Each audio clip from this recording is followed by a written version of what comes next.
Satsang was Maitreya, June 2nd, 2001. Good morning, everyone. Welcome to the mission of Maitreya's Satsang. It's good to have all of you here with us, and may our number grows very, very large, huge, big. The whole earth, the whole universe. The greater the number, the more energy and the power to God's work. And right now, our number is not huge, but many things is happening, and a lot of things gets done, and a lot of project is going on. All right, as usual, the question is there any new person in the audience that we will explain the great sign to them? It's that they have the priority in these satsangs, because the satsang is to get the message out to humanity. And so if there is any new person, let us know and speak up so we can explain the great sign first before we can start with other questions and other things that we're going to be doing here. Okay, I suppose that there is no new person in the audience there, and it's good to have you with us, and I hope you enjoyed the satsang today. And this is the place to be, because this is the full manifestation of God's revelation. Many things has been proven that what we have here is for all humanity, and all humanity should come and learn about this revelation. So being here is a great blessing, and this revelation is a great blessing to all of us. So we go to the questions that we send to the mission. In the Universe in Man, Tablet 1, verse 18 and 19, it says that outgoing prana becomes heedless desire, and ingoing prana becomes will. How can we keep the prana moving inward and prevent it from going outward? Yes, it is a part of the universal man. Universal man, that is the probably hardest book to fathom and understand. It has a lot of information and beautiful things in it that if you understand, you really understand the whole universe, how it works, and how God has created, and how different level of consciousness are in the universe, and where is God and where is the unconscious mind, and all that. So prana is really the energy, the Raja Guna in the universe. The universe has 7 levels or world, and the first level is the manifested world, the crudest part of the universe, just like a Kama Guna. The first level is Kama, is manifested, is the universe, is crudest part of the world. And the second is, after Kama, is Raja. Raja is energy, that which creates the second level of the universe, which is the pranic state, or prana is the energy that brings the life force to the universe. And the third level, of course, is the mental or the sattvic energy, which is the decision-making process of the universe. Just like a Kama is the cheetah, which forms what we see. We see the microphone, which the cheetah or crudest part forms the microphone, but he doesn't know anything what it is. So Raja Guna is energy, takes the message, microphone, and sends it to the sattva. And sattva recognizes it, it says microphone. So the cheetah, or the crudest part of the mind, the only thing it does is it keeps the form from external world. Raja, if there was no Raja or Prana, there wouldn't be any movement, there wouldn't be energy in the universe. And the movement or the electricity is kind of a Raja, with its energy. Takes it and put it to the intelligent part of the brain, and the intelligent part of the brain says it's a microphone. Now, what are we going to do with it? decision comes, if you give it to a 2, 3, 4-month-old kid, he puts it in his mouth, and if you give it to a kid, he doesn't know what it is, it might just break it. But if you give it to a singer, he says, oh, I'm going to sing in it. Okay, so it depends upon your intelligence and your consciousness. You use that instrument, according to where your consciousness is. It's the same thing in the life. We go into the world, it's external to us, we see things, Shikar takes the form, Raja sends it to the intelligence, and then intelligence says, okay, what are we going to do? If you're in the lower consciousness, you make the decision based on the lower consciousness. If a beggar sees you, he says, oh, how can I get more money out of this person? If a thief sees you, he says, I'll pick up the pocket of this person. But if a godly person sees you, says, how can I help this person to, connect to God? So it depends upon your intelligence. That is how the decisions will be made. So we can see that the Kama Guna creates the external world or the manifested world or a body. Raja Guna become Prana. Now, Kama Guna external world, we see it, Raja Guna energy. How are we going to use this energy? Are we going to externalize it and chase our desires and wants and worldly thing? Then it become what? The very energy that can be directed internally and used to guide us to the higher things, it is that guiding us outwardly. So the more energy we let out outwardly and directed to the world, the more this energy become what? Become desires, temptations, and our wants, and we want to fulfill our sensual, desires, and that makes us go more and more to Maya, and after a while, our energy become completely concentrated what is in external out there that we can accomplish or have. So the second level in the world is the pranic world, which is energy. It depends how you use it according to your consciousness. And the third one is the lower mental world, that we use that to accomplish what is needed to be accomplished in the external world or manifested world. So if we are becoming very good at it, if we are absolutely tamasic, what we're going to do? The only thing we are really desiring is whether our physiological and safety needs going to come. That's the only thing we can. It's the next step, just like Christ was tempted with the first thing, what? Make these stones bread. Okay. That's the first desire of man. Where is my next bread, next food, next shelter going to come? And the next temptation was you doubt the power of God, and you say, well, actually some people say God doesn't even exist, because they are so worldly that they really don't want to know God exists. Okay, so the temptation comes, which is the second level. It's the pranic, it's energy, and energy creates temptation.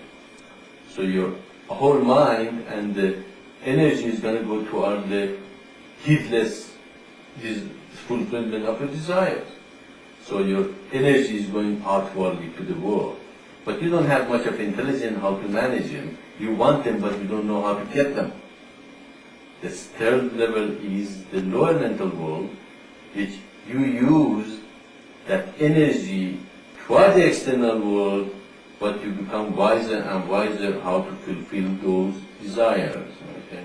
You become a successful person in the external world, and your desires are fulfilled because your lower mental world has developed in such a way you can use the energy to accomplish things that external world offer. You become what? A successful person, you become a lawyer, you become a doctor, you become a politician, you know how to make more money and fulfill your desires, but still you're going external. And then, but if you go a little higher, you go to the higher mental world, which directs your energy now from your third chakra to the higher chakra, to the fourth chakra and fifth chakra and sixth chakra, and higher energy, you start using your intelligence in understanding, why am I here? Where am I going? What's this life about? Why was being created? Is that here only I eat, drink and sleep and make children and die? Is that the goal of my life? Is that all this universe is created and I've been here for this only reason? That is when your higher mental level start questioning, the reasons for your life. And this is when you withdraw from the external world and you go toward the internal world. So your energy no longer is heedlessly going toward the outward thing, but toward the greater inside questions and inside calling that is calling you for something greater than just mundane life. That is when your energy starts being directed from external world to the internal world, and heedless desires become wisdom. You become a seeker. You become more away from Maya. You look for something greater than heedless desires and external world. So you start using the higher mental world. Okay, and because of that, you get attracted to the, knowing, the reason for life and being here, and eventually you say, well, that could be some creator somewhere that have created me, put me here for a reason. Okay, so it's not asking, do I have a reason to be here? Okay. But as far as, of course, everybody asks this question probably in their life, but when your energy going out, you ask it very little, maybe a couple of times in your life, or very few. Even when you ask them, you don't really want to know the answer, because the answer might interfere with your desires from external world. Okay, so we can see that it said many will be called, few will be chosen. Why few? Okay, because most of the other ones are doing what? Are directing their energy outwardly. They want the world. Okay, they want, the desires to be fulfilled. Okay, they have some wants, some reasons that external world become very important to them. Okay, so when you go to the higher mental world, you of course start going more inside and probably become more meditative and start meditating and awakening your spiritual process to the higher chakra. You feel, for the first time you reach the fourth chakra and experience the, unconditional love and beauty of not being attached and being yourself and finding your own self of being so beautiful as it is. And then you go to the higher level, the fifth level, which is beyond this world. Okay? You then gain a lot of knowledge of how the creation works, how the universe is, working, so beautifully. Okay? So you find something even more beautiful than what the external world offers you. So the luster of the external world just vanishes away. It's become very. Actually, you don't want it anymore as much because it doesn't have any attraction to you. Because you find something more beautiful, just like Christ said, the kingdom is like a jewel. You find a property that jewel is buried in it. What do? You sell all other wealth to buy that property because you know that jewel is buried in that land. That's exactly what happens if you really hit to the higher mental world and go beyond the higher mental world to the, absolutely the fifth level of the creation or your being, which is beyond the sheets, which separates you from the rest of the universe. Okay? So when you reach there, of course, you still are under influence of the external world. Three gunas is still dominating you. You go a higher level, in the fifth level, you're absolutely in control of the three gunas and the world, and they're not going to affect you anymore at all. And that is when you experience the being touched with God. You become one with God, and you can feel His presence and oneness with Him. But of course, still you are in the body, and the seventh level, of course, you reach liberation or oneness completely with God. So we can see the energy. If there was no energy in the universe, was there any movement? No. What is our will? Our will is how to use the energy that God has given to us, isn't it? My will is to have a very nice house. What I do now, because that is my will, that's my will really is the way we use to fulfill our desire, isn't it?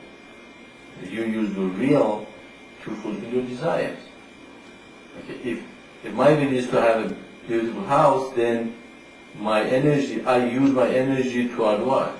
That goal, toward that, what I want. What is a beautiful house? Is it something external? Yes, it is something external, okay? I want something out there that I'm going to put my will and energy. Are you thinking about God?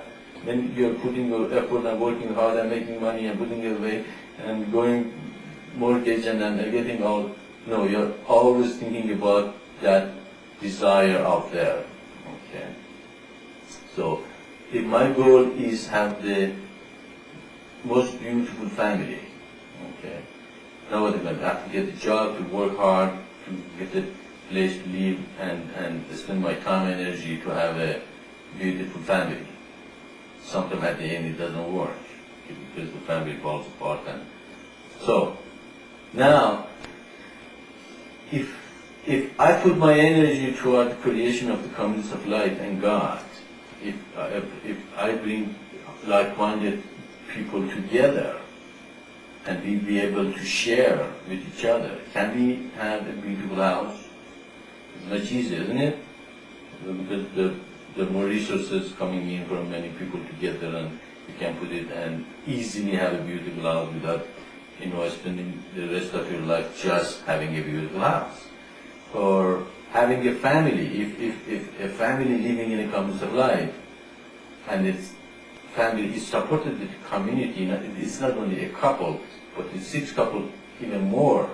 The whole community of life are supporting each family. Does that family stay together easier?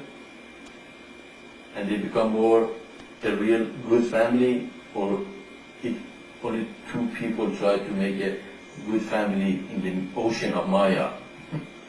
So we can see again, it depends, where your consciousness is, where your energy is going. Okay. So if your energy is just for yourself and thinking about you and worldly thing, and that's what you want, that's going to become a heedless, desires, temptation, work, and probably never going to fulfill what your desires are. Okay, because the problem with desire is when you fulfill one, what happens?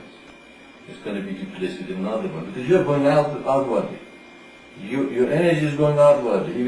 If one of them is fulfilled, are you going to be satisfied? You won't. Your energy is going that, therefore it's going to be replaced with another one, with another one, with another one. And it's going to be a heedless, unending quest for fulfilling something which is called Maya. Illusion is not going to be fulfilled. And what happened? Desires are directed to sensual wants, sensual gratification. Does the sensual gratification ever satisfies anyone? Have you ever seen anybody, somebody says, I had enough of sensual desires, I really was fulfilled, I'm done with it? No, you won't. It gets worse and worse and worse and worse. The people who follow Just see, look at the world since 40s and 50s. They're going towards more sensual things. And are they desire?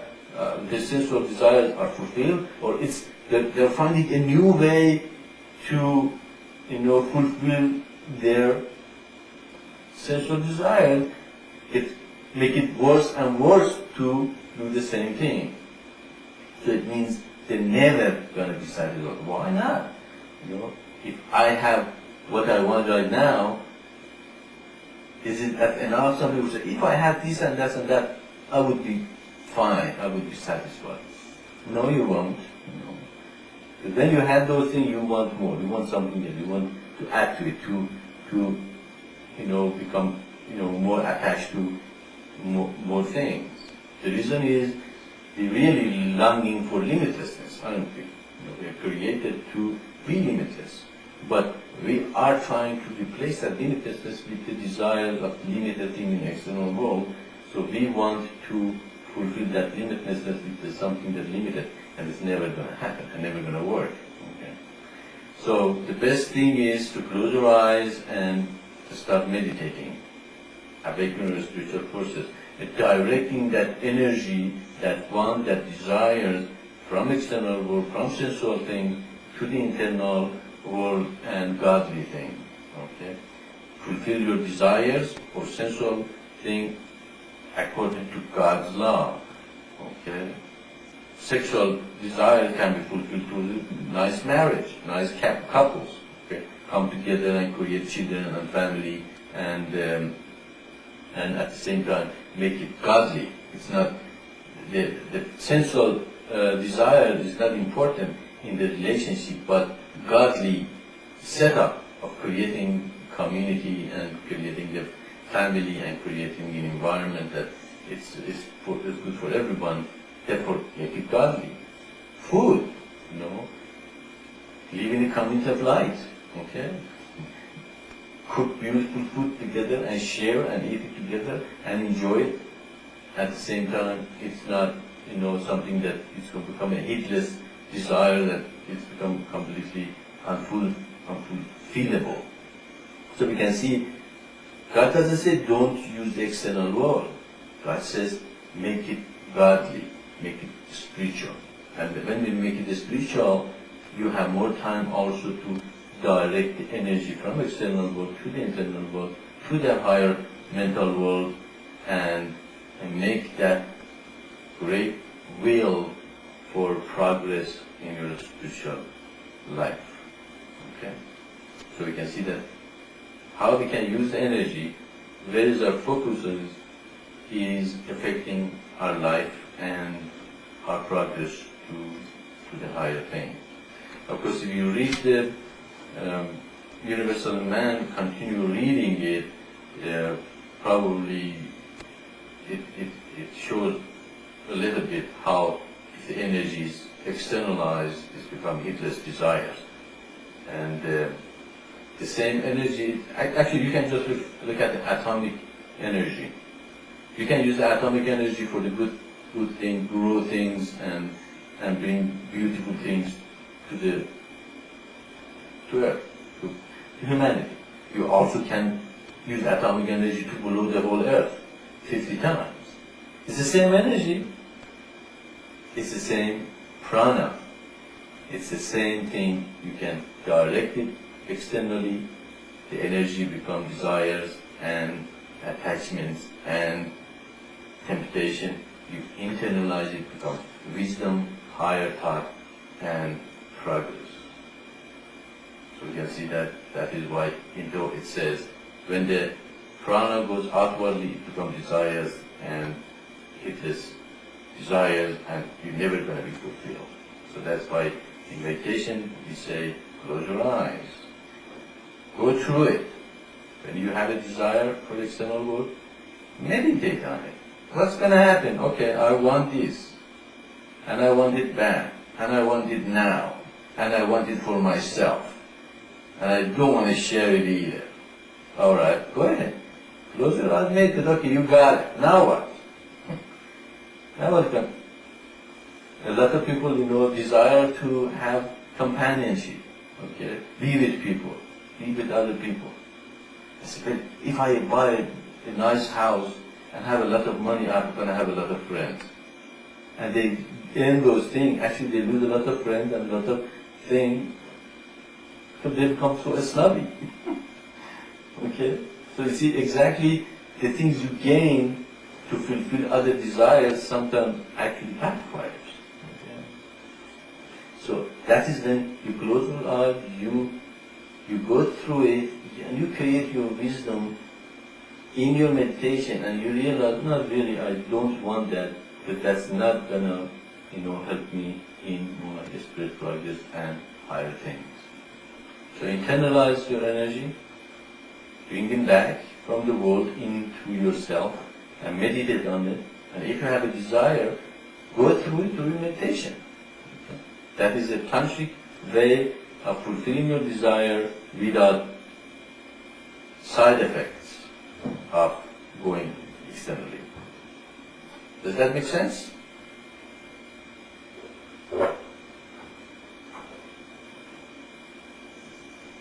Yes, thank you, Maitreya. All right. Next question. In the Bhagavad-Gita, chapter 8, verse 1, Arjuna asks, what are the oversoul, overbeing, and over-divinity? I could not understand Krishna's answer.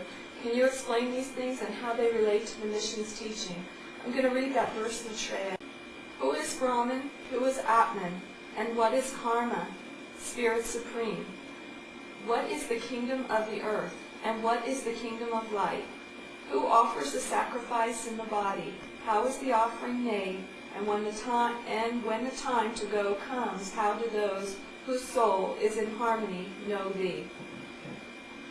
So, as you can see here, it's not talking about the oversoul and all that in your question. It talks about the Atman and Supreme and Karma.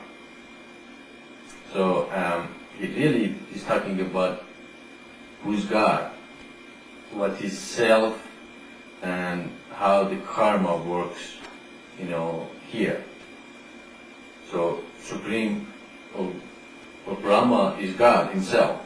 That we believe that it is the consciousness and the three gunas in the universe, and it's everywhere and all over the universe.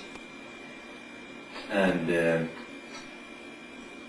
two levels of God's in manifested way, manifested state, and in an unmanifested state.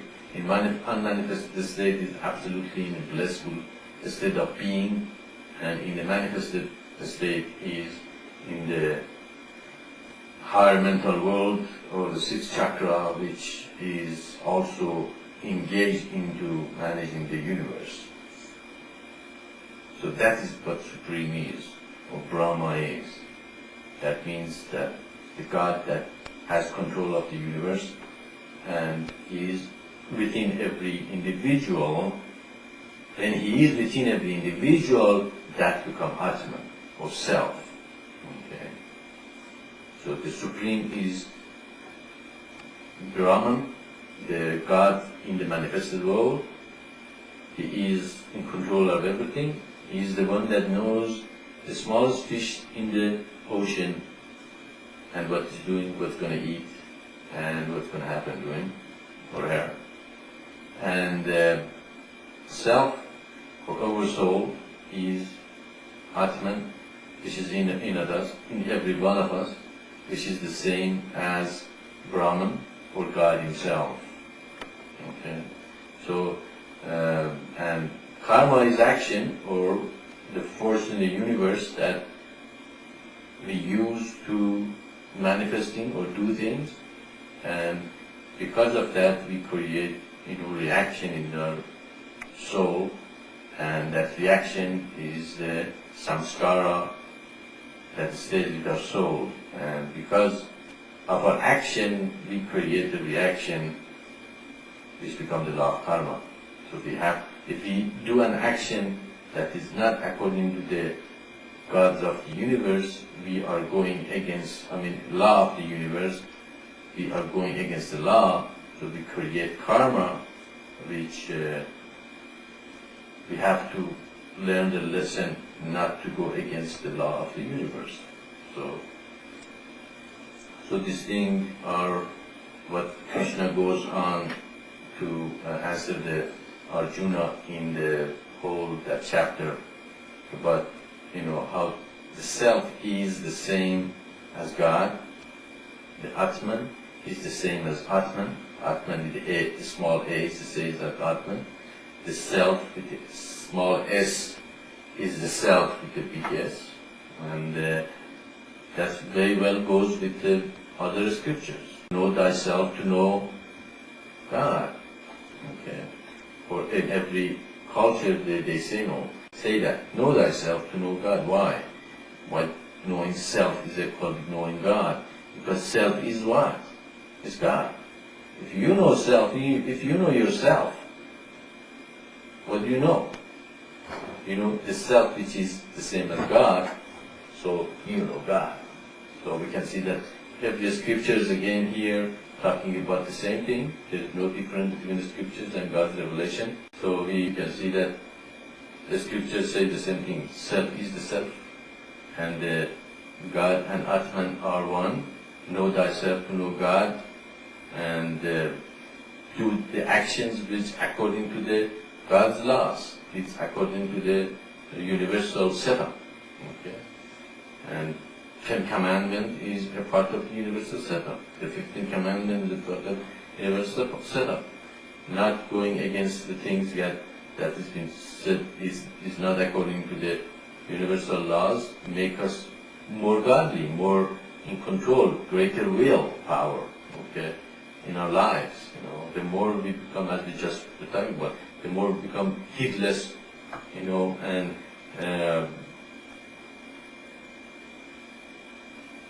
attracted to the Maya, the less we're going to follow the godly way, the less we're going to follow the laws of the universe. The less we follow the laws of the universe, the more we are going to be out of control and unhappy and destroyed. So that is what this Krishna and Arjuna are talking about in this chapter. It's talking about God, self, and how the self creates karma, and how karma affects the individual, and how with following the laws of the universe are gonna bring human in a greater degree to knowing self and God. So, and that is very well goes with the mission's teaching too. That we believe that God is everything, and the self is a part of God, and knowing thyself is knowing God. But we say, knowing thyself is accelerated in the community of light. Okay, we do not recommend you go to the mountain and isolate yourself from the rest of the universe so you can know thyself. Actually, we believe that the community of light accelerates the process more than going to the mountain and meditating by yourself. So in that sense, our teaching is different than Hinduism that teaches separate yourself, or at least the follower of the teacher. I don't think the teaching was what they did that in the beginning. The follower of the teacher, they go and then they live in a forest, and some of them naked and eat, just bird food, and try to, deny everything, deny their body, deny their, senses absolutely, and maybe they can know themselves. And how many of them do? We find out not really, working. So that's not working. And if you're completely attracted to the world and go to the external world, you will see that's not going to work either. So what works? Middle path. What's middle path? Comes of light. Comes of light is the middle path. You reasonably are satisfied your physiological need, but you have to withdraw from external world and your desires that you have so much, you think they're normal, but they're not. So you can just withdraw from those things that are not, recommended, and more you know thyself. Okay? And the more you know the Atman, the more you know God. So the mission actually is very much related to the teaching of the Bhagavad-Gita. Actually, if you read the Bhagavad-Gita and then you read the Bible, the New Testament, you see the similarity of what Krishna was talking about and what Christ is saying. It's very similar to each other. And of course, we know that Christ went to Persia and India and Tibet, and probably he was very familiar with the Bhagavad-Gita and his teachings and the relationship between God and Atman. So when he came back to the Jerusalem, he wasn't just a regular Jew, but he was also a mystical, person that he had all this knowledge with him. And when he says, I am God, or me and Father are one, he really says Atman and Atman are the same thing. Me, myself, and God are the same thing. So you can see even in his teaching, he shows that he is aware of the mystical part and the teaching of the Hinduism and all that. Of course, he also knew about the teaching of the Judaism and the Old Testament. So he was not only knew about Hinduism, he also knew about other teaching too. So and also, of course, he was the Messiah, and he came to further the teaching to a greater degree. So now we also believing in this same thing, that the self and God are the same thing. Know thyself, be still, and know that I am God. And God is everything, and that is the supreme, and we are self or Atman, and we can know Him by knowing ourselves. And we don't believe in karma, although we teach and explain it a little differently. We don't believe that karma is something set and it's gonna bother you for the many lifetimes. We believe after you learn your lesson, the karma gonna go away and you're gonna be fine. Okay? So the karma is there for you to learn the lesson. When you learn the lesson, there is no karma left. So Bhagavad-Gita is a beautiful book. It has a lot of truth and wonderful things, but I find that some parts of it seems to be influenced and changed, with the human interference. Okay. Actually, I started writing a commentary on it, and I wrote a commentary for 3 chapters, and then I reached a point that I realized that's not really true. The things in it, has been, changed and influenced with some carnal mind. About castes. About castes. Your caste system. So even when you're reading the Bhagavad-Gita, read it with a grain of salt. And again, compare it with Do. The whole thing comes again back to, is what it says is in Do or not? Or because we don't believe there is really a caste system as this person is untouchable, because he goes on talking about untouchable and all that. So, but the rest of them, there is a lot of beautiful teaching, and we can use them, in our realization of what Do is talking about. And when we say meditate, awaken our spiritual forces, what does it mean, awaken our spiritual forces? You can find a lot of that in Bhagavad-Gita. You can find a lot of that in Upanishad and other Indian, philosophy or Buddhist philosophy or any other mystical path about how to know thyself. But always be careful. Always take them with a grain of salt and compare it with Do. Is it really in Do or not? And hopefully we don't create caste system, and because we do also talk about the Kshatriyans and Shudras and Brahmins and all that, but it should not become a base for the caste system and all that. And though it says that in the beginning the operative powers of the three gunas were not released, does this mean that in the beginning the universe did not have the capacities of creativity, knowledge, ability, and remembrance? Very good question.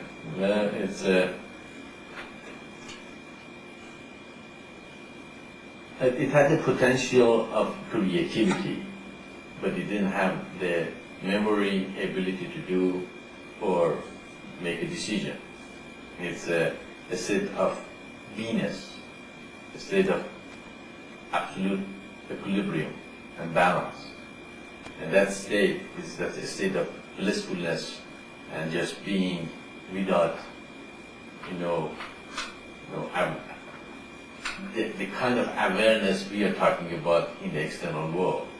It's a state of unexplainable, of being, and no desire is left even, to want to do anything, or create anything, or that's why in Hinduism they say the cycle of creation is creation and Brahma then goes to sleep. Okay, just like he's tired, the creation collapses, and Brahma goes to sleep. In the state of sleep, do you have the ability of being creative? Yes, you are. You have the ability of memory? Yes, you do, but you're not using it. It's just like in a dormant state of being. You have the potential. For instance, if a stone at the top of a mountain is over there, sitting at the top of the mountain, it's a potential energy. If you push that stone down the hill in the mountain, it becomes very powerful. If anything in front of it, it's going to just smash it to nothingness. But as far as stone is at the top of the mountain and is not falling and going nowhere, it's like dormant. It doesn't have any potential of doing any harm or anything. It's just sitting there.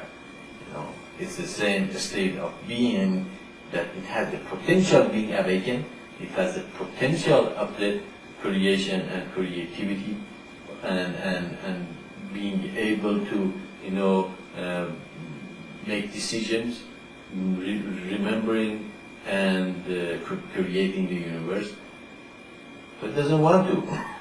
it just doesn't even have a desire. Actually, there is no desire in it. Like that's a state of desirelessness. Okay? If there is no desire, how can you create? You have to have a desire to create a car before you start figuring out how to create a car. If you don't have any desire to create a car, are you going to become a car maker?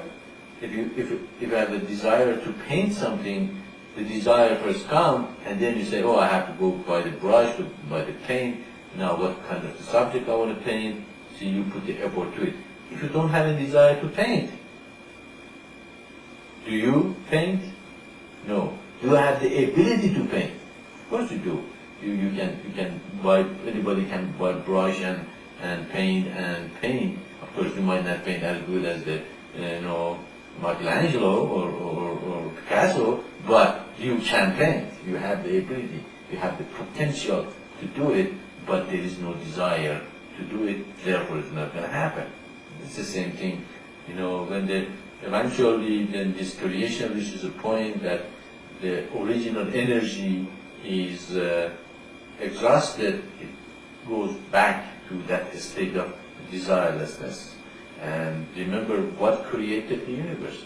The first reason for creation is the desire arises in the consciousness of the universe, and that desire brings imbalance to the whole equilibrium in the universe and makes the Big Bang, or the beginning of the... So the whole reason for creation is based on that original desire. Okay? And that's exactly what the make human heedless is desire, isn't it?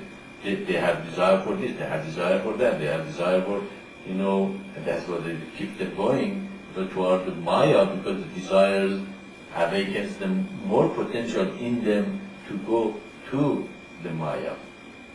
So creation, the first thing was created was I know. Before that, he didn't have to know. He didn't have any desire to know. He didn't need to know. He was just a state of absolute bliss and beingness and equilibrium, so he didn't have to know. Okay? And then the next one is, I do. In that state before that, there was no desire to do. It was absolutely desireless of wanting to do anything. And then, of course, then the creation goes to, to create the manifestation of the ether, which become memory, that an action. Then it says, oh, I remember, I just awoke. Or I have the memory of, of I'm being here, I have the ability, I have the creativity, I have the desire, I have the whole universe is sort of going away and away from that equilibrium state to more and more toward the, become more mundane and gross and creation and the universe. And suddenly the whole universe was created, and that desire, of course, created many different consciousnesses. Every consciousness had their own desire and their own wants, and it started splitting to uncountable, number of the unit consciousnesses, and created what? Created chaos. That's why the Bible said, in the beginning, the darkness was on the deep, and then the Spirit of God moved, over the water. It was the darkness. Darkness is chaos. It's something that is not controllable. The light is not there anymore. It became so gross and so desirous and so away from equilibrium that the light absolutely lost its, original being, and became what? Darkness. So before that, that being even didn't aware what darkness is. But in the beginning, he realized that there's a darkness, there's a chaos, there's something wrong with this, picture. Therefore, it moves to bring the thing under control again, and of course, he realizes helping each unit consciousness back to the body. It was a hard work. They wouldn't listen. They wouldn't. They had their own ideas. Just look at the earth. Each individual had their own wills and desires and wants, and they want to go their own way and do their things for their own way, and the way they wanted to do it. And God has been sending, prophets and revelations, and all of them say the same thing: turn around, be baptized, forget about the world, come back to me. How many people are listening to it? Even those people say, yes, we want to listen. They even, turn around and go back to the world, and the world gets them because of that desires and wants and all that.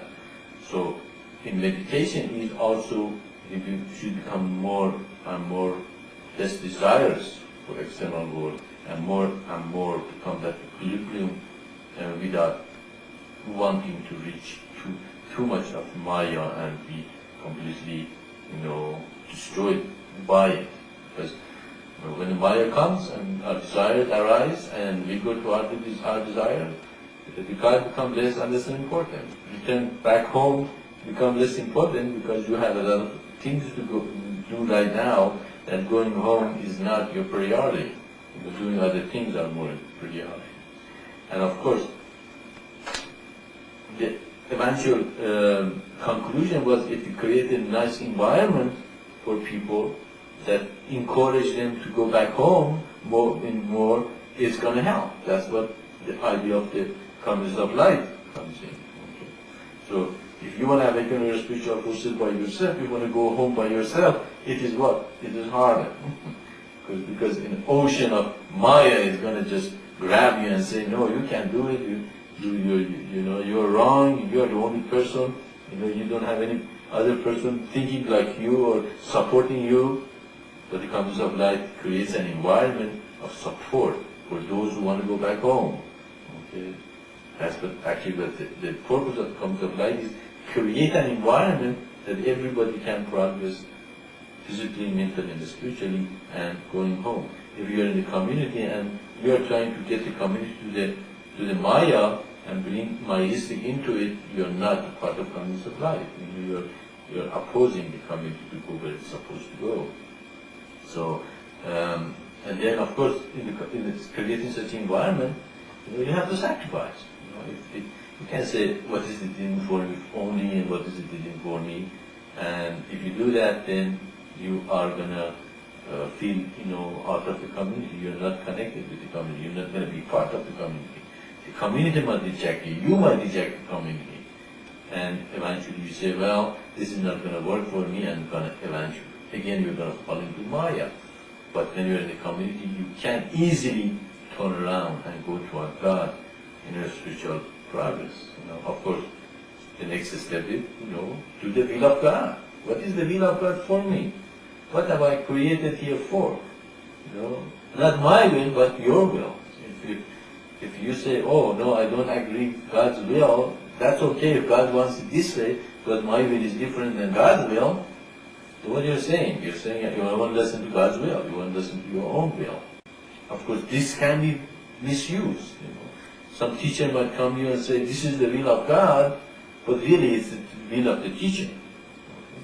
So that's why many religions have created. A lot of teachers in those religions brought their will into that religion and presented that as the will of God. Just like a Brahmin come and said what? That there's going to be caste system, these people I don't like, they're untouchable. Okay? And in Judaism, the rabbi became the head of the community, and rabbi said, this is the way it is. So the Jewish people said, yeah, that is the will of God. But really it wasn't the will of God. Or in Christianity, fathers and brothers said the way it is, and then Christians say, oh, okay, that's the way it is. That's the will of God. Or in Muslim, mullahs came and they said, people, this is the way it should be. But that's not what Muhammad said or what God said. So we can see it can be misused, that following the will of God. So what is in the mission? What's the will of God? In the mission, the will of God is the eternal divine path. It's very simple. The rest of it is really the cream on the cake, the cream, icing on the cake.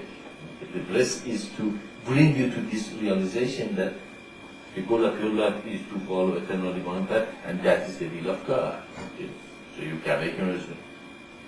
And then, of course, you have to become universalist. You can't just say, oh no, I love God, but I don't like this race or that gender or this part of the universe. Or you can't do that because God is everything. How can you? There is a purpose for everything God created. He wouldn't create them if there is no purpose for them. Okay? So that is when you shatter all the knowledge of the mind and free yourself from all those problems. So, but what is the goal of all those things? To go back home, to return to equilibrium, to return of desirelessness, to bring the universe back to that state.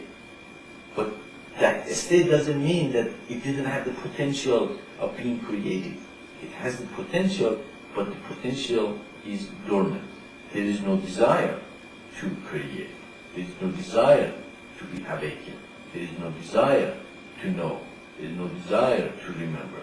There is no desire to be anything else but in that state of absolute absorption into self and oneness with the rest of the universe. So we cannot say that it didn't have any creative force or it wasn't there, because still it's going to be consciousness and the three gunas. But the three gunas are in an equilibrium level, and consciousness is absolutely free. It has the potential, but it doesn't have the desire to do anything with it. So, in that one sense, you're correct. Before the creation, there was no memory, there was no action, and there was no decision-making process. But it was in a state of beingness, to be. You can go back to Shakespeare, to be or not to be. That is the question. Okay. If you are, that means you are right there in the moment. That's what some teachers said. The same come when you are in the moment. You are in this second, neither in the back, past, neither in the future. What's happening right now, here and now, is that moment of it. But the moment you say here and now, what happens? That here and now is past, it's gone. We are not there anymore. So the only way you can recognize and realize that state before the creation is to be that state. And the only way you can get to that state is through your meditation. Okay? Because infinity, you cannot recognize infinity until you experience infinity. Then you don't question it, you know it exists, but intellectually it's impossible to explain it. Okay? That's why many gurus, many teachers, many people try to explain what God is, or what pure consciousness is. Or that's what most of them say. It is a state of unexplainable. A state means what? A state means it exists. It is a being. It's there. But I cannot explain it to you unless you experience it. And the moment you experience it, you know it's true, but you cannot explain it to another person. Okay, it's a state of unexplainable. Okay, and so it's that's what God. The only thing God can do is give you the path, the way to go there, the way to reach that state. Okay, it's up to you to go there to reach that state. Okay, but according to our teaching, don't hurry. It's going to be harder for you if you're going to do it by yourself. Even if you do it by yourself, what is the goal of the universe? To bring the whole equilibrium back to where it was. If you try to get there by yourself, do you think God is going to say, it's okay, come in? Going to say, no, go back, you have a lot of work to do. All these unit consciousnesses are out there that are lost. Go back and help them out. You're going to come back after, you got a lot of people back to the state. So the whole goal of the universe is to back to the state it was, to become desirelessness, that state of desirelessness. So that is what this creation is created, and that's what we have to teach the humanity, that they have to create the conditions of life, so we can create less desireful people, and great teachers and great beings that they like to spend their time and energy to help others. So we should, all the universe go back where it was before as fast as possible. So that's the goal of the life, to return to God. And every religion, every great teacher says the same thing. Your goal is to return to Father, to God, and become one with Him. But that doesn't mean that when you return, you don't have the potential to come back or create another creation. Does that make sense? Yes, Maitreya, that makes sense, but I have a follow-up question. Go ahead, John. Why was the original desire released of Guna? Why was that done? Yeah, well, it is a universal mind. It is mind. It is the. It has the potential of desiring. Okay, so as far as there is a potential of something, it might happen. Okay, if that stone at the top of the mountain has the potential of falling and making a lot of destruction, or Mount St. Helens can blow up and destroy all the mountain around it. As far as that potential is not released, as far as the Mount St. Helens and the power inside it was contained, nothing would have happened. Everything would be there. But the moment the pressure comes to the point that it cannot contain anymore, suddenly the mountain blows up. So just imagine that Mount St. Helens before blowing up is like a consciousness in a state of desirelessness, but somehow the pressure goes to a point that someone blows up. The potential is released and destruction comes. Now imagine that the state of desirelessness exists for billions and trillions of years, and suddenly it reaches the point that the potential of desiring is released or awakened. At the moment that happens, the new creation is going to start. The desire is so strong that consciousness has no choice but release it. And that release of the desire creates a new cycle, unless that part that has been released realizes that he doesn't want to have that desire anymore, and the whole universe again becomes desireless to return where it was before. So, because there is a potential, if there is a potential in anything, there is a possibility that it will eventually go out of equilibrium and use that potential and create a situation for fulfilling that desire. Does that make sense? It's mind stretching. It is mind stretching, yes, yeah, go ahead. Maitreya, that desire though was a godly desire, right? To help all the lost unit consciousnesses, not like a heedless desire, is that correct? Well, that is the real question. What was that first desire? Okay, and that is that we have to go to the beginning of the. So what was desire was. And the question is, if you overcome, you can picture a point where you overcome and there's absolutely no desires. Does that mean that there might be a desire that comes up again? Mm-hmm. Yeah, well, even if you have become desireless, okay, the only thing you are doing is you are realizing that desire are no good. So that is the kind of a realization that kind of diffuses your desires. It's not something that you cannot desire. Even the greatest yogi or the greatest realized person, they can awake the desire and become a person with a full of desires, but they won't do it because they know desire is not good for them. It is something that they have not destroyed, but something that they have diffused and brought the equilibrium in their being. So if that equilibrium changes and goes out of that equilibrium, it can.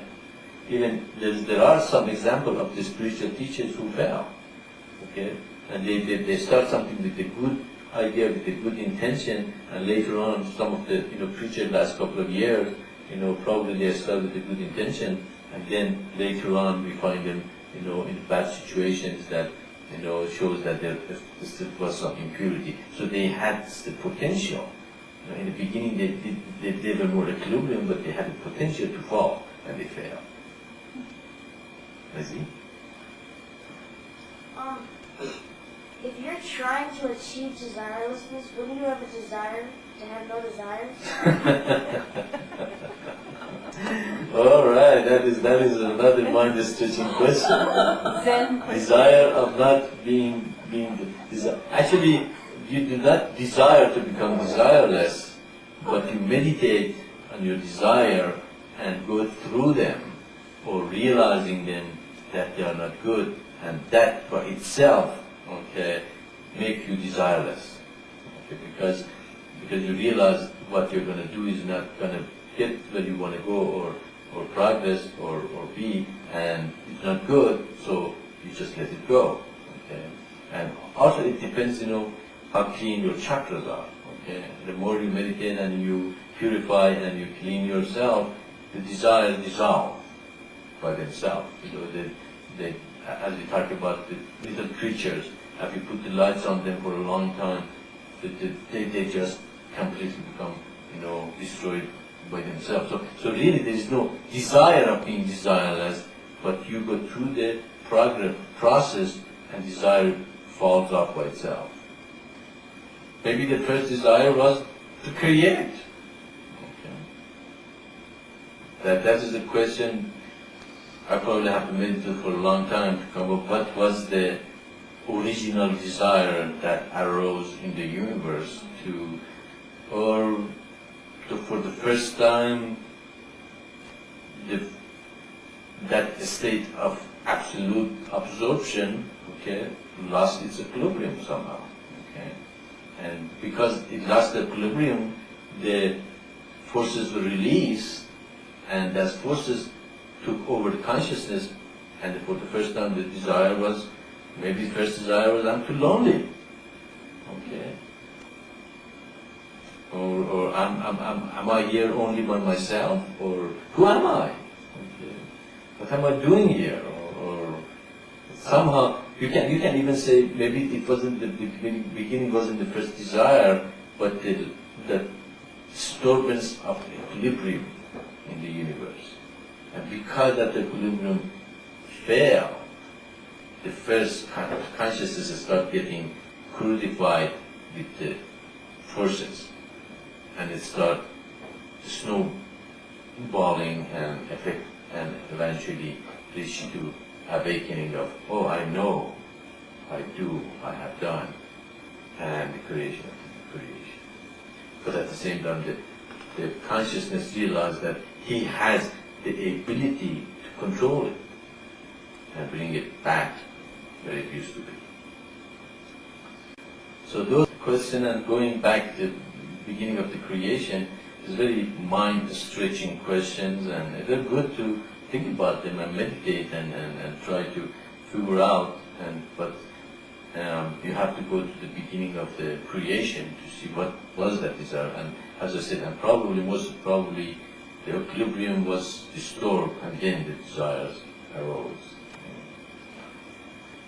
Well, I also had a question about creativity. Where does that come from?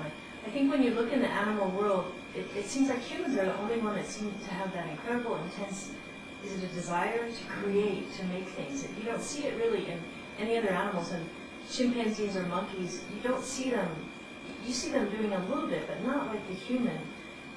Is that a part of us that's similar, we were made in the image of God, and God created, and that's from us? Is it a chakra thing? Is it a lower chakra? Is it a higher chakra? Is it a desire?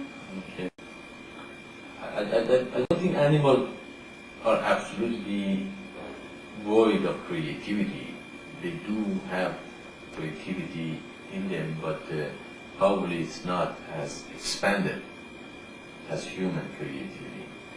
And actually in Islam, this Prophet Muhammad said when God created human, he said, Tabarakallah ahsanul khaliqin, means Tabarak means congratulation, the highest congratulation of his creation. It means it is the crown of his creation. It was the crown of what he eventually accomplished. Okay, but creating man, because man is the only being is in the image of God. Okay, we cannot see that the Bible says that dog is in the image of God, or the cat is in the image of God, or even horse, or what's the smartest animal? Even chimpanzee or is in the image of God. But it says man is in the image of God. So in a sense, we are created, the most potent, being on the, at least the creation we are aware of,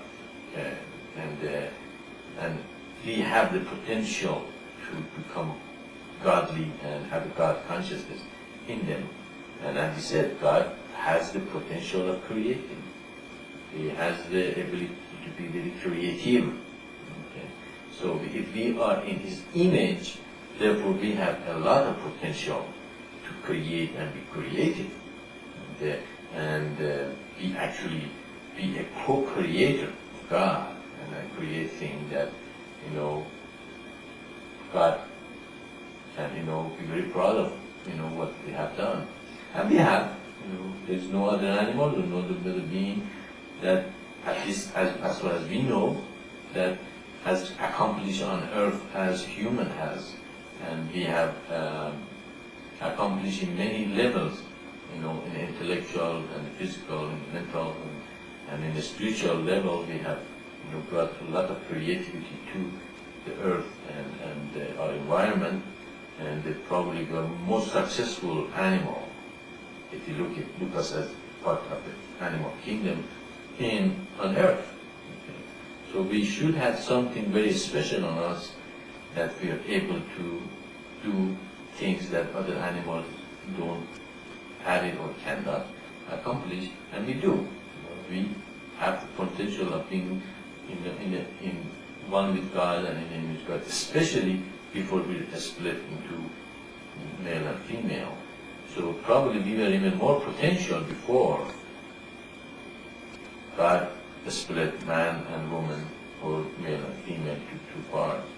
And now we become more potential if we realize that we are a part of each other, and bring that creativity together as a collective, you know, beings on earth. And instead of fighting with each other and seeing the separation among ourselves, but seeing the collectivity and completeness and complementary things, that we are all together, and how we can complete and make ourselves more perfect by realizing that we are a part of the greater body, and the potential of creativity is going to be amazingly, you know, higher than human ever, you know, experienced or have seen. So we haven't really realized our potential yet. Okay. We have been individuals that have been very creative, and in our creativity very, very separated from the collective help of everybody else. Now, if we can overcome that and see the unity on earth and humanity and the whole thing here, now we can see that our creative energy is not even, you know, met 0.1% of what it could be. So we still have a long way to go to really manifest, you know, what God has created in us. And probably, who knows, maybe we can come to a point that create a machine that people can just sit underneath and they go to pure consciousness right away. You know, just killing the, you know, chakras and, you know, make them, you know, right go to the higher self and realize God in a way of a very much faster way. And just like if we made the coffee, instant coffee, instead of brewing it, okay, we have that instant realization to the higher self and all that. So we can be very creative. Human has a lot of potential. We are even using, you know, 8 to 10% of our brain. What happened to that 90%? You know, 90% is still dormant. We haven't been using it very well. You think make that to 25, 30% of our brain. You know, are we really only this physical body, or are we going to progress in a greater degree to a more, you know, glorified body or thing? But this is the beginning of the great thing for humanity to come to, and so it is not the end at all. We are not apocalyptic, you know, teaching mission at all. We are not the end at all. We are the beginning of the release of the great, you know, potential for humanity, and each of us are a part of it to bring it to that point. But as far as humans are separated, they're fighting each other, they're, you know, destroying each other, they're so narrow in their understanding of the universe, and just, they said we don't have enough, you know, resources. It's just laughable. How can you not have enough resources? There's infinite resources in the universe out there waiting for human to, you know, tap into. You know, but we are so narrow in our vision that we just see just like oil or you know, electricity created by, you know, atomic, you know, reactors or things like that. There's infinite energy out there. It reminds me of a bird that it sits in front of the ocean and or a large lake, and he doesn't drink the water of the lake, and the reason is that she's afraid that if she drinks, the lake might, dry out. She dies of this thirst, because she's afraid if she drinks, the lake might dry out. But if she had the vision, she knows that the water is going to come back from the sky and it's going to rain. The lake is never going to dry out, and she can drink with, in her heart content. So you can see that when the vision is small, when our vision becomes very small, we will suffer. That's why one of the teaching is your ideology and goal is very important in your life, and that really means your vision. Your vision should be expanded. We are here trying to create a new man, a new society, a new human.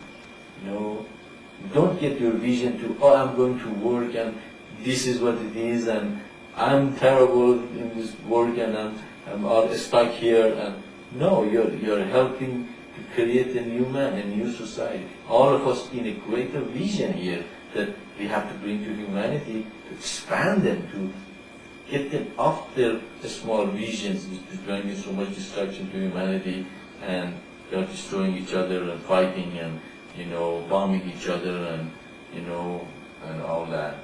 If they can expand their consciousness, then they don't see each other as enemy. They see as a potential, complementary part of the human race. So they have to stretch our, vision. They have to stretch our beings, work on ourselves, but at the same time know that we are a part of a greater, thing that is going to come to humanity, and the human is at the brink of a breaking to a great, release of their potential. Okay. But as far as we are concentrating only on earth, only on race, only on our religion, only on our, nation, nationality, or culture, or thing, we're going to be on each other's throats for another 100, 200, or 1,000 years. Okay. And that's what God sent His missions. God sent this vision. Give it to humanity. Let them expand their vision. Let them expand their, view. Let them come to see that they're not, contradictory to each other, they're complementary to each other. Each culture has something to offer. Each culture is beautiful. Each culture has, to, enrich my culture. Instead of saying, oh no, I want my culture, I don't want your culture is bad, you're no good, you're inferior to me, and I'm gonna, bomb you or destroy you, or, cleansing means, means they're dirty or something. There's something wrong with them that I have to cleanse them or something out of my. But that kind of thinking, it means a narrow vision, a tunnel vision. You have not expanded your vision to see, oh, maybe they have something good I can use. Maybe I can look a little deeper. They have something that enriches in my culture in a greater degree. So that with this realization we can overcome our fears, our desires, our feeling of inferiority, or get stuck in a small place and realize, oh, wow, I'm doing a great thing here. I am bringing humanity to the release of the great energy. And as we create more and more communities of light, of course, that mundanity should also be left up from all of us, which are stuck in working or being in a small place of, society, feeling nobody and nothing, and being able to feel, yeah, I am doing a great thing here, and I am part of human progress and expansion of the vision. So I hope all of us expand our vision. Don't let the world get you. Let's God get you. Let God get you. But not the world that tries to tell you are no good, you're small, you're nothing, and all that. You are great, you are doing a great job, and this vision is wonderful, and humanity has greater potential, and that's where they are at. And that's what we have to teach them, that's what we have to awaken them into. 100 from now, if we can create many forms of light and release this energy, human is going to be somewhere that they have never even imagined possible. Just imagine what we did in the last 50 years. We can run horse and buggy to space travel in 50 years. I mean, I was 7 years old when it started. So you can see that, if we could have done that, for all this problem we're having on Earth, imagine what we can do if we don't have this problem on Earth. And the energy is gone toward the progress in physiological and safety need and spiritual progress. After a while, we know a kid from the very childhood, what they are good at, what is their potential, how can we nurture them in that. Every child on Earth and in the universe, not only Earth, the whole universe, every child should have that ability to be nurtured and potential, his or her potential is recognized and nurtured and bloom. And if you can do that, how many talented child are going to be out there and help the scientific mind or the spiritual mind or the physical mind or the legal progress or the physical or medical field and everything that we progress to this point. Medicine has gone to a point, they have realized that it's really miraculous, what they do. They almost find cure for the cancer and all that, and all these things. First of all, you shouldn't get cancer in the first place, according to our teaching, and in the context of life, and diet, and meditation, and all that. So that should stop there, For example, that yin and yang, that not some people call it, acidy and alkaline. It's the same thing. It's the realization of the bringing balance in our diet, which is not very balanced in our diet here in the United States. We eat too much acidity, coffee, meat, lots of acidy food, and after a while, we live acid body, and that is the base of the cancer. If we can go back to more alkaline and more balanced, or yin and yang balance, we are going to have a greater health. So humans have done a lot progress, but they have a lot of more potential, and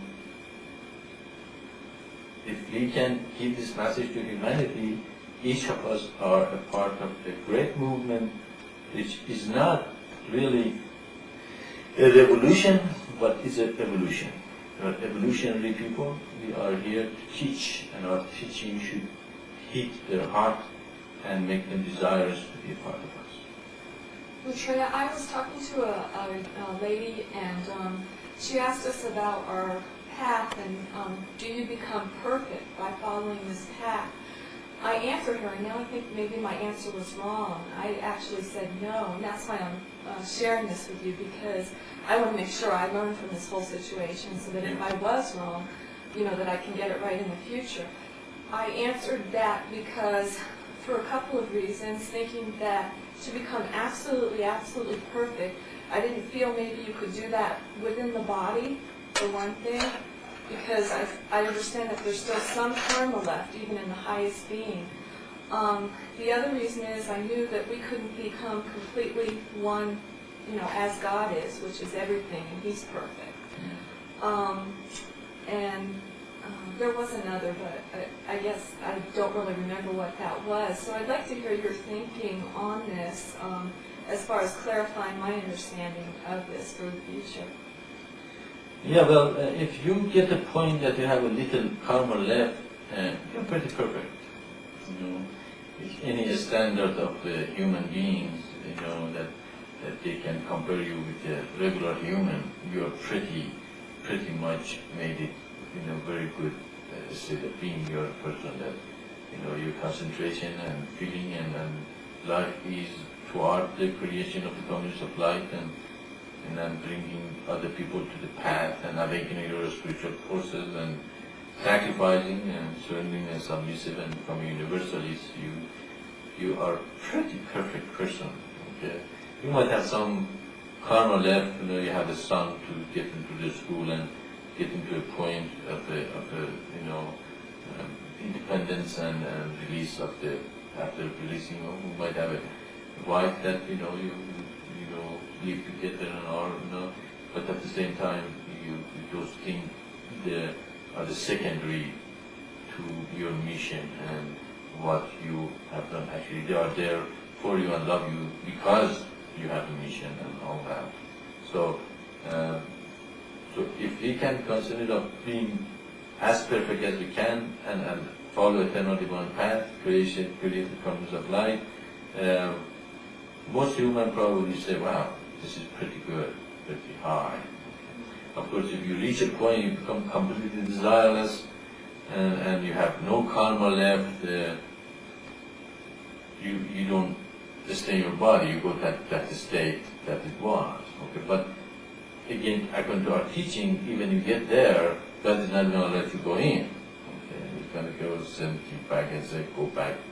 And that's why we are going to be last people on the universe to enter that state, because we decided to come back and come as a teacher, as a awakening of the spiritual people, awakening of the spiritual forces in other people, teaching this thing and return over and over.